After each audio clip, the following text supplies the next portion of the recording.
I am resident of Collinwood for YouTube. Joel Sains. That is my buddy Patrick McCray. That is my buddy Alan Gallant. We're here to review The Man Who Came to Dinner. Not just the movie, but the play in 2000, starring Nathan Lane. The movie has Betty Davis, Monty Woolley. Very good cast. And one of my favorite appearances in the movie is the actor who sings Frosty the Snowman, the song, the Christmas song. So he plays Bing Bonjo, Crosby sang that. Who Bonjo or Banjo or whatever. Banjo. Yes, banjo? yeah, he sings a version of Frosty the Snowman. He only knows about him singing Frosty the Snowman from the Bank and Rankin Bass. That's right. That's right. But now I just forgot my Cliff Ukulele Ike Edwards. Yeah. I know him. There you go. There you go. When did you guys first see the movie and first see the play, Patrick? I saw the movie sometime around the year 2027, which means I haven't quite seen it yet. Hasn't quite seen it yet. But I have seen the play a number of times, and the Nathan Lane version, which I think is sublime, and it pretty much hits every. I don't think they cut a thing.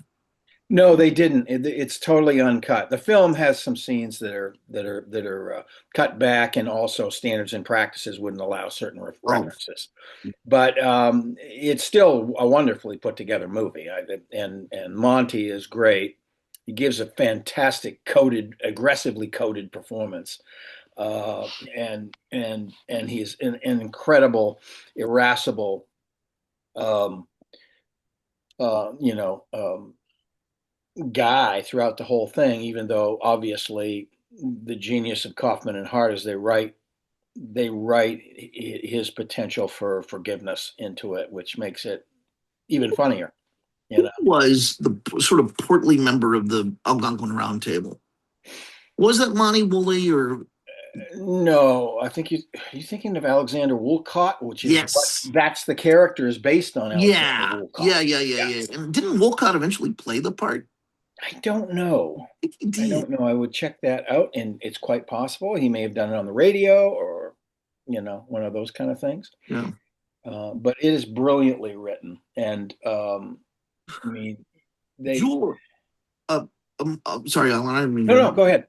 A movie that I would suggest you take a look at if you liked this, because it goes really well with it, I think, with both of these films. He said, speaking of a movie he hadn't seen, is Mrs. Parker and the Vicious Circle, which is about the Algonquin Round Table, which is where George Kaufman really came from.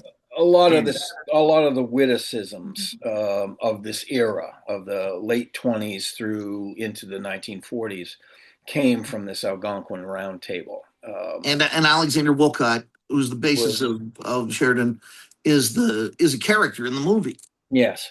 To answer your question, did he ever play the character? No. He did not. Okay. No. Well, he should have. Yeah. He might as well have played himself, because that's what it was. Well, here's the thing between Woolley and Lane, they both did a great job, right? Yeah. And their performances are a tad different, especially in Lane's delivery compared to Woolley's delivery. And I would say it's probably because of the cuts, Woolley's delivery now the more sort of rapid fire pace than what Lane is. Lane's isn't cut. He gets to pause, and he's on stage too. I'm rather personally to know whether or not he's cut. I don't know if Lane is cut either, but probably is actually. But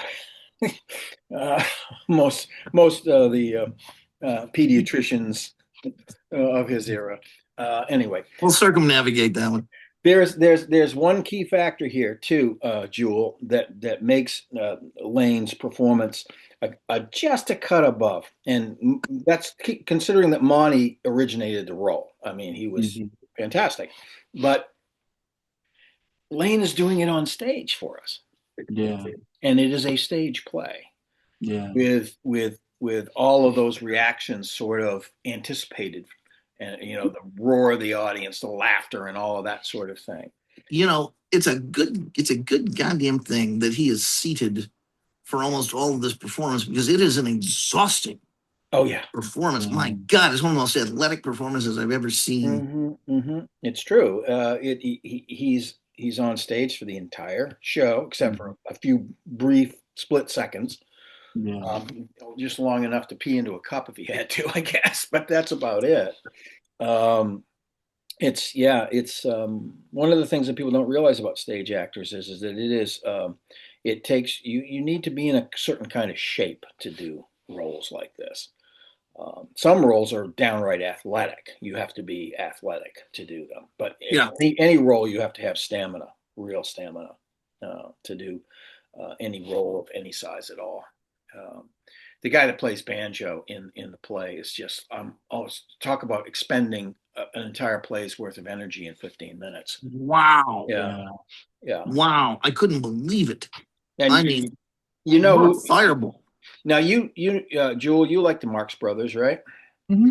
He's portraying an archetype of one of the Marx Brothers. It's Chico Marx, the womanizing Marx. Oh, that makes all the sense in the world. Well, so I think to a degree, so is the actor in the movie too, because he's doing a lot of the Yes, same he things is. they. Absolutely, he is. Yeah, Mhm. Jimmy Durante. Oh, absolutely. Mhm.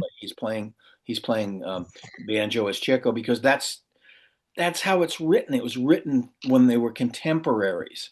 When Kaufman and Hart wrote this, they were huge box office. In 1939, I think it was, the play was written. So absolutely. That's when were coconuts and animal crackers? Were those late 20s?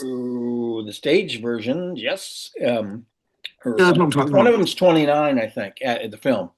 And the other one would have been at like 30 or 31. Okay. Somewhere. So late 20s, so they were even younger. There's a good Mhm. story of was it George Kaufman? It's just the version I heard is that he actually came on stage through one of the trap doors in a box or something and just said, "My God, I think I just heard one of the lines I wrote." Yeah. Yeah. And walked off Yeah. He didn't, stage. he wasn't really appreciative of working with the Marx Brothers, although I think he enjoyed their work. Working with them, I think was Oh, traumatic yeah. because he was such a wordsmith.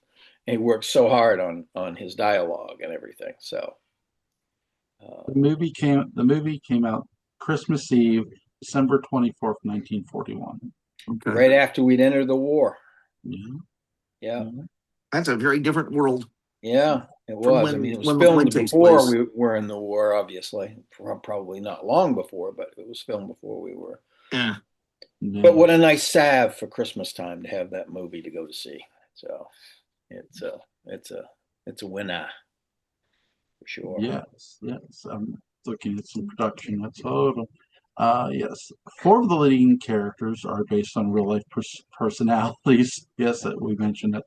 Sheridan Whiteside was inspired by a celebrated critic. You guys talked about that before. And Algonquin Roundtable member Algonquin, yeah. Alexander Wolcott, Yep. who eventually played. Oh, this is saying he did play the role on stage. On stage, That counts. That's what I meant. it Yeah. does Yeah, count. It does on count. stage. Yeah. Lorraine Sheridan, by musical stage actress Gertrude Lawrence, Beverly Carlton, Was a rival of Catherine Cornell. yeah, by playwright and renowned wit Noel Coward, No, and Noel Coward. Coward, yep, and banjo by Algonquin Roundtable member Harpo Marx. So Oh, it's Harpo. Harpo, yep, that's what it Harpo. says here. That's what it says here. Sorry. Oh, But wait, I always thought it was Chico because he was grabbing women all over the place. Yeah. Because oh, that's They Harpo what was might Chico have. bad with did. that too. Yeah. Now, I would say I'm going to say for Wiki, they may have that wrong, that it's Harpo. Yeah, probably not though. I think it could be Harpo. Absolutely could be. Wikipedia is crazy self-correcting. Yeah, now it is. It didn't used to be. It used to be you could put things on there like, and this was one famous case actually, when somebody put up early on in Wikipedia, like 25 years ago or whatever it was. Somebody put the biography of Einstein up there, and then people were writing in things like, and in 1949 he had an affair with Marilyn Monroe, and they had a love child, and they would go back and forth, and people would erase it, and somebody else came in with something more outrageous. That's a great Twilight Zone episode concept. As someone begins messing with Wikipedia, And it it becomes changes true. history, right? Yeah. Oh my God. Yes. Now, what's some of you guys' favorite things about the play and the movie, Alan? Okay, so Nathan Lane. I mean, I practically broke down in Yeah. tears after I watched the second curtain call of this because I've not seen him in person, and I really would love to see him in person before he calls it quits. He's brilliant, everything he does, and he brings pathos to the most ridiculous scenes. He is, he's a genius on stage. He brings things to this role that no other actor has done before or since. And that's not to denigrate any of the other actors. Many great actors have played this role. And Monty originated the role, and he was fantastic at it. But he's just so freaking sharp, and he brings everybody up to his level. It's like the great ball player on a team that pulls everybody up to their level on stage. And he doesn't do it by demanding excellence. He does it by being excellent. Exhibiting excellence. Yeah. I mean, one of the great pieces of advice they have in theater that I think is so good, which is, and it runs so counter to the mentality of most beginning actors, is, always surround yourself with actors who are better than you are. Right. And this is an ensemble piece, and you can see his generosity. I mean, he is the star. He's the marquee player in the whole thing. He and Gene Smart. And they're both having a great time on stage, and they're also giving stuff to other people. Yes. Right and left. Yes. So. Gene Smart finds so many different ways to be so many different shrill actresses from that era. You really see the difference between her performance and was it who plays it in the movie again? I forget anyway, but they're just different. They're both very good. I think it's William Bendix. Yes, William Bendix, fresh off of his victory in the Hairy Ape. That's right. That's right. But anyway, her performance as Sheridan is just incredible, and she is. It is. You're right. The shrillness, the double dealing, the fakey, oh darling, as opposed to and she's playing that sort of arch presentational, individual who lives mid-Atlantic, lives and breathes mid-Atlantic, but to this ridiculous extent of a sort of female drag queen behavior. Yes. And yet everything's an entrance. Yeah. It's never the same shtick twice. No, it's because she's experienced so much variety in it. Yes, it's because she's good at it, and so is the actress portraying her. So. Yes, yeah, it's being a stage actor myself, Jewel. Those performances are going to be the ones that I notice the most about. I'm really appreciative of the film. I thought the film is great, piece of its time, 1941, 42. So yeah, Jewel and I were geeking out over William Duell as the Doctor, who's so great in 1776. Is the only thing I think I've ever seen him in other than this. And my God, he hasn't aged a day. Right. Or he looked like 85 back when he made 1776. Maybe he was actually aging into it at that point. He didn't have to put the stuff in his hair and whatnot. Yeah, but Duell is so good. Yeah, he's so good, and he's so good in 1776, which is what we were tying him to. Yeah. Sweet Jesus. Yeah. Yeah. This cast has a lot of really good sort of Broadway stalwarts, people whose names you don't hear very often, but who have appeared in a great many New York productions over the years. Well, I mean, William Duell. Exactly. Right here. Exactly. And as Tony Walton set. Oh God! Yeah. Fantastic Tony Walton set that just works if you want to see an engine designed to accommodate this kind of blocking, and how tight the presentation is. I mean, this is something that the minute it starts to lollygag, in the wrong place, It's you're over because the dead. audience will get ahead of you. You're dead. Yeah. But I mean, just look at the first 5 minutes of this with the entrances and exits, and there's one character's running, and you hear the sound effect of them running, and the Yes. sound effect of someone else running, Right. overlapping it, and It reminds me of the most frenetic moments of Noises Off, and it is yes, that kind of farce yeah, pace of it, and the whole play is paced that way verbally, yeah. so it never stops. But there are some physical pauses in it. Obviously, I think that was out of mercy to the characters, but you know, the writers understood certain things had to happen at certain Yeah. times, but also you got to give these people a breather once in a while. Yeah.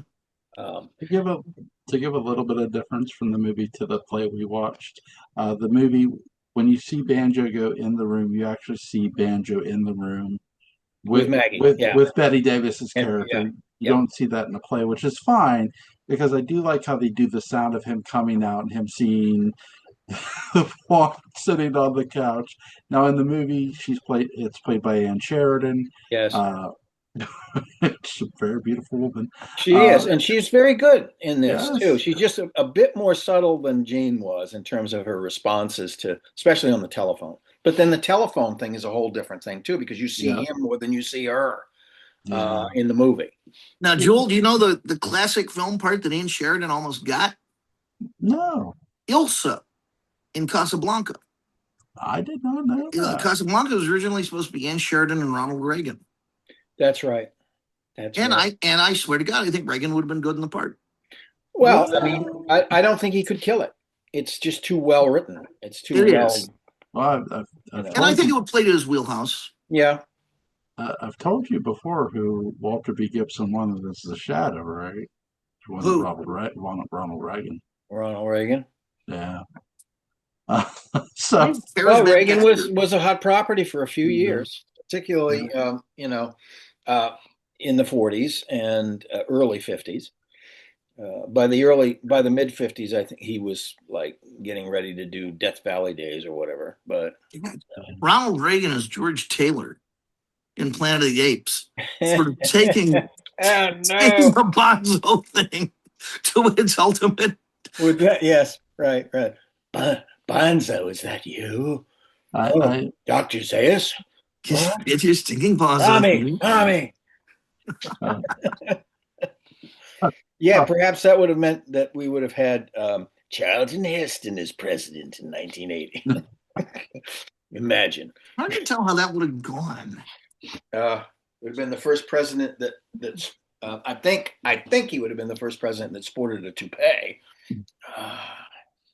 Yeah, I think you're right. Wow. I'm just the mind. The mind goes. But Reagan, when he was governor of California, did a number of pretty progressive things. Yeah, he was still a little too tethered to the old commie gimmick. He was. I mean, in the midst of all that spotlight reading weirdness. Yeah. He was. I think he did a lot of progressive stuff for LGBTQ folk, as I recall. He kind of got a bum rap, partly because of the AIDS thing. He got it because. Well, no, that's a totally that was as president. Yes. I'm talking about as governor. As governor, yeah. I don't know, but he used the hippie movement, the youth movement, as a political football. Because he knew who his voters were. He knew his constituency were more conservative. Yeah. And Randy Schultz called that one right. Yeah. Unfortunately. Yeah. For the country, No. Anyway, William Duell, love him. The movie has a lot of fabulous timing in it, and it has to drive in a different way because there is no audience response in it except in the movie theater. But so you kind of have to anticipate as a film actor with this kind of comedy what it's going to be. Well, and the editor having Monty there, he knew where most of it was going to be.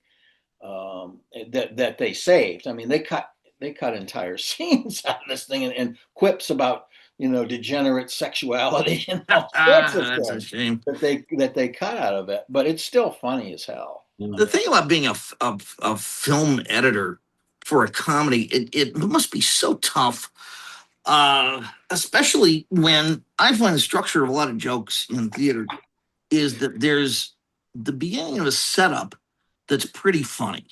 Mm-hmm. It's funny on its own, but then there's the actual punchline that comments on it and twists it.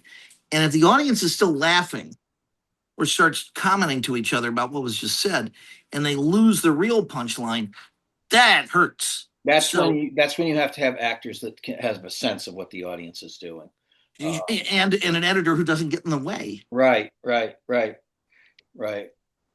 Yep, I think I agree. both the movie and the stage play. Both. Yeah, laughs have to be allowed to ripen, both in film and on stage. Absolutely.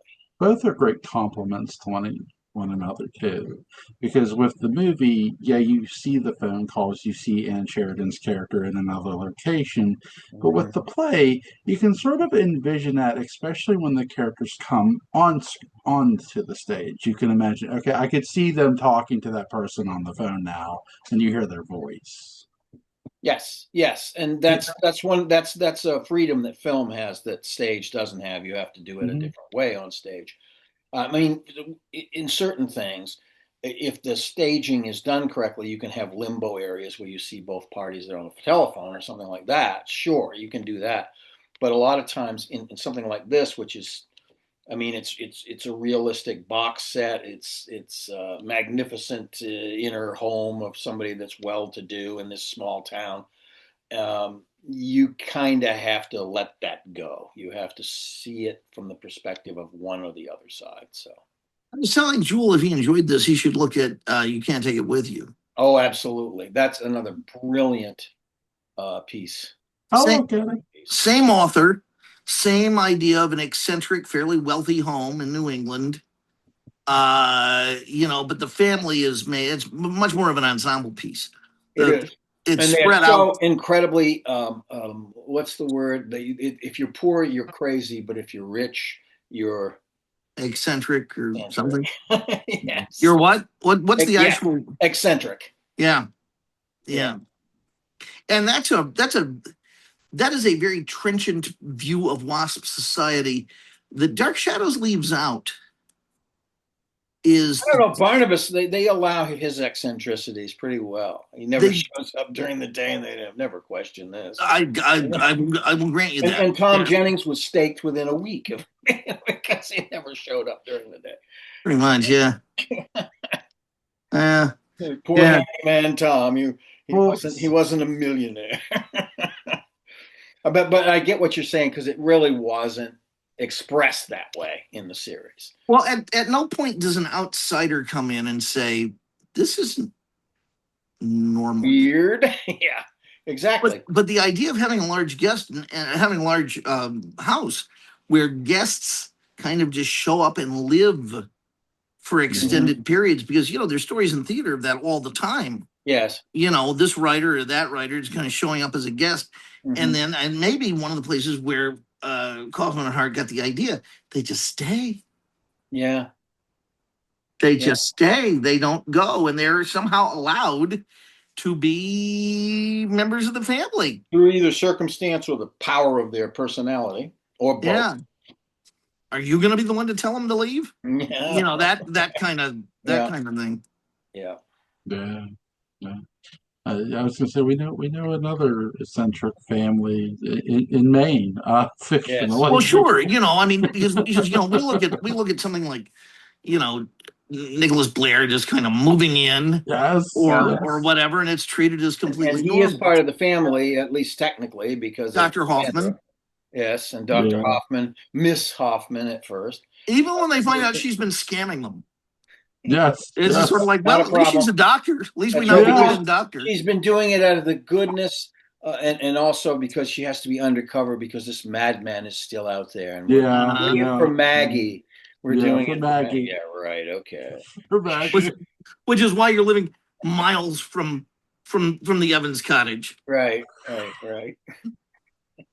literally in the country of scream all you want. There's no one around to hear you for miles. And hanging out with the dude that kidnapped her. Yeah, that's Yeah, just, yeah. How else do you get close? that's right. You gotta keep Maggie. an eye on him. He's trying to shack up with the man who kidnaps Maggie Evans. It's like it's Uh-huh. okay. Uh-huh. It's all good. There I it forgive you, is, though. Barnabas. Without those myriad eccentricities of these characters, we would not have Dark Shadows as it That's Well, right. we was wouldn't. meant That's to right. be. That's right. We wouldn't. There's some good. I think that is a part of American society.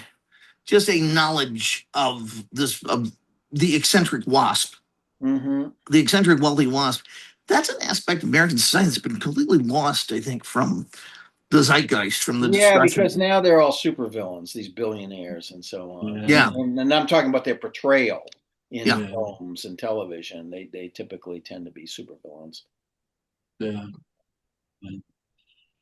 That's the thing too is with when they're writing rich characters, it's like they write them as they may not necessarily have supernatural powers, but they're so wealthy, they're powerful, they Sure. go I to the mean, there are all second. sorts of power that Yeah, you can write into fiction. yeah, Uh, the power of personality and manipulation, the power of money, the power, whatever. And then, like you say, there's also, in terms of Dark Shadows, supernatural powers. right. Gentlemen, well, no, I was about to do the same thing, Oh, but I'm not gonna strand you. okay. It's always a weird sight to see Joel running away from the mic. I know he's got serious things in the house. We thought you were fleeing the scene. I was checking to see if the door was unlocked for Julie to come in. Okay. Very That good. sounds like a I reasonable actually plan. was going to do the same thing. So, Jewel, I will probably beg off. I may try and show back up in a little bit, but if you guys wrap up before I return, No, not we a got problem. titles aplenty. Pick a good one for the next one, and I will see you later. Brainstorm. Oh Brainstorm. man, fuck There you yeah, go. Let's do yeah. Brainstorm next time. Brainstorm. It's a great Brainstorm. movie. It's a Good. weird movie, brave Do you want to movie. do it tomorrow or Monday? I can do it tomorrow. Tomorrow's good. I can do it tomorrow. Okay. Yeah. All right. See you then. But Hey, Joel. but you guys keep chatting. Okay. I'm just a guy. It's just a guy standing in front of another couple of guys. Yeah. You know what character would fit right in with this cast too with the man who came to dinner would be Willie Loomis. Oh, Just easily. He would be the right. befuddled servant running around fixing Right. things that they broke, and Right. yeah, absolutely. Oh my gosh, I'm sick.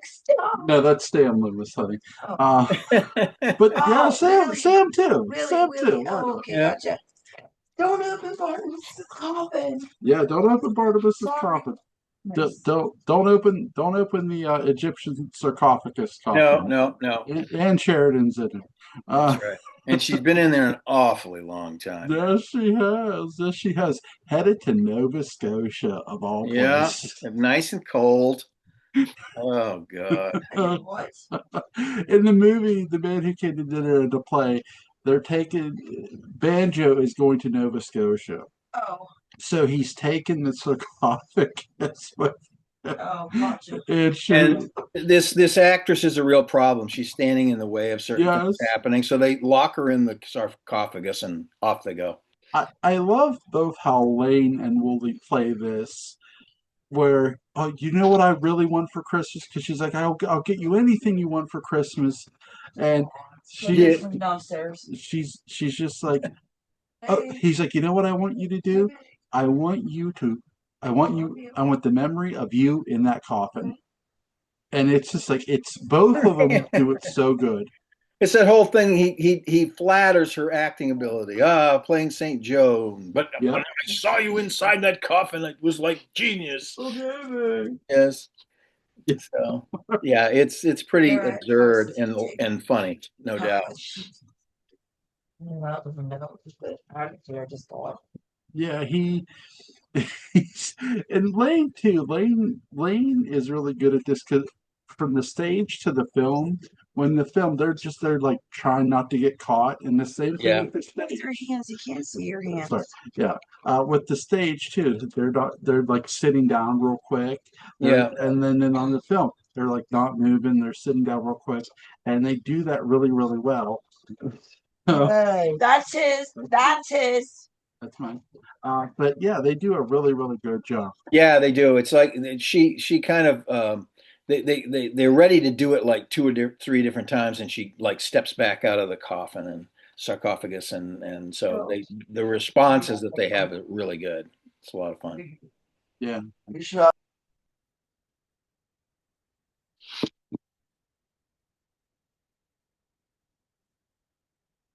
I think that we can, at least in my mind, I would give both of these a 10 Yes. in their perspective media, mediums, because I mean, it was made for the stage, but it was incredibly popular and incredibly well written and translated as well as possible to film. And they were smart to use the original actor that played the role, to transfer that to film. That worked out very nicely. Yeah, they did really, really good. Yeah. Yeah, these are both 10. You can go watch the play and watch the movie. They're both very entertaining. And for those who don't know the play, which is, it's rare to have a full length play like this on YouTube. That's a really high quality play. This one was produced, I believe, for PBS back in 2000, 2001. And it's still up there on YouTube. You can watch it. And if you like this kind of play, stuff written in the 30s and 40s and so on, this kind of word repartee, it's great. It's a fantastic example of it. Yeah, link to the movie and the play will be in the description box. You can go check them out. Is there anything you want to add before we go, Alan? No, it's great. It's fantastic. I enjoyed it. I watched them both today. So I was teching a show, but I was really only there in case something happened. So I was able to sort of watch them on my phone. So it was a lot of fun. Yeah. Link to Patrick McCray's Dark Shadows Daybook Unbound and link to Alan Gallant's YouTube channel, Colin's Porch After Dark, will be in the description box. And also link to the movie, The Man Who Came to Dinner, and the play, The Man Who Came to Dinner, will be in the description box. Go watch both. They're very, very absolutely. Folks, have a good night. I'll see you tomorrow. Thank you very much. Yep. Bye-bye.